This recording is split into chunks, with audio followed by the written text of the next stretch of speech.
You turned age into a deadline, pauses into delays, differences into evidence, and you call that realism. Comparing outcomes while ignoring starting points, context, and invisible costs isn't objective. It's automatic. It's convenient. It's easier to conclude you're behind than to question the ruler you inherited. There's a quiet feeling that follows many adults. It's not dramatic, it's not collapse, it's persistent. The sense that you're late in your own life, late financially, late professionally, late emotionally, late compared to your friends, late compared to the version of yourself you expected to become by now. This feeling doesn't appear after obvious failure. It shows up in ordinary moments. When someone your age buys a house, when a former classmate gets promoted, when someone younger starts earning more than you, when engagements, children, business growth announcements fill your feed. You don't panic, you calculate, and the calculation feels rational. There must be a correct timeline. There must be an expected sequence. There must be a normal rhythm, and you're off it. From early on, your life was structured by schedules: an age to start school, an age to graduate, an age to work, an age to be established. The message was clear. Every stage has its proper moment. If someone repeated a year, it was labeled as falling behind. If someone advanced quickly, it was labeled exceptional. The standard was always the average. That structure didn't stay inside the education system. It moved into your perception of worth. In your 20s, you should be building. In your 30s, consolidating. In your 40s, secure.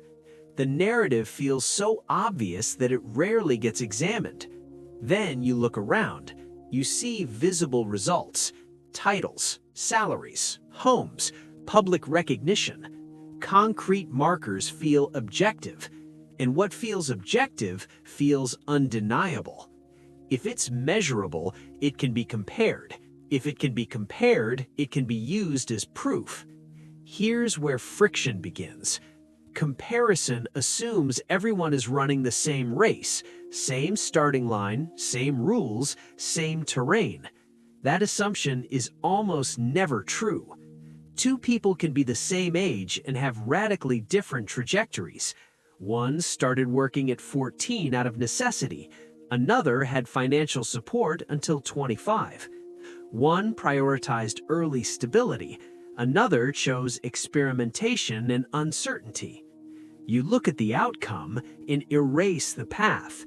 It's like comparing the height of two buildings without considering the ground they're built on, or comparing two runners without acknowledging that one had to sprint miles before reaching the official starting line.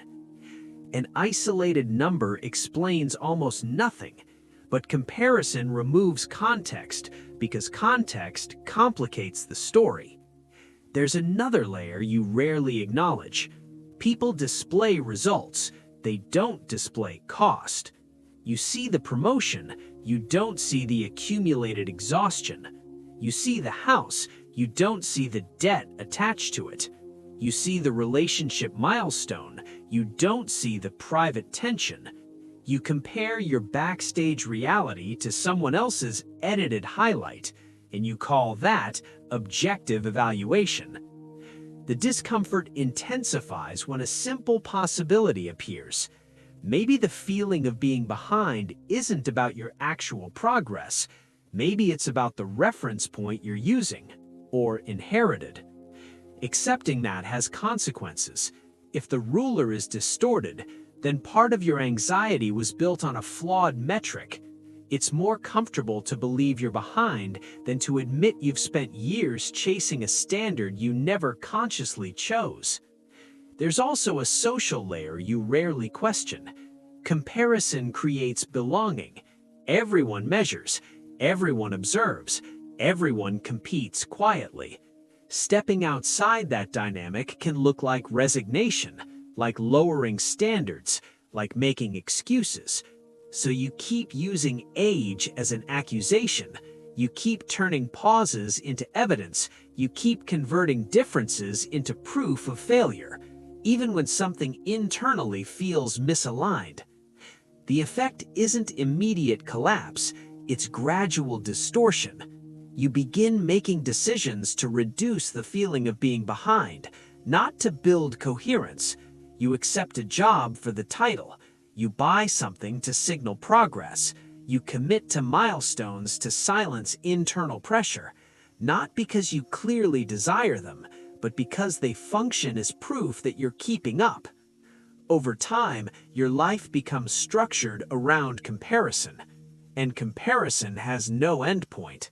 There will always be someone younger achieving something visible, someone earning more under a specific metric, someone further along in a category you've decided matters.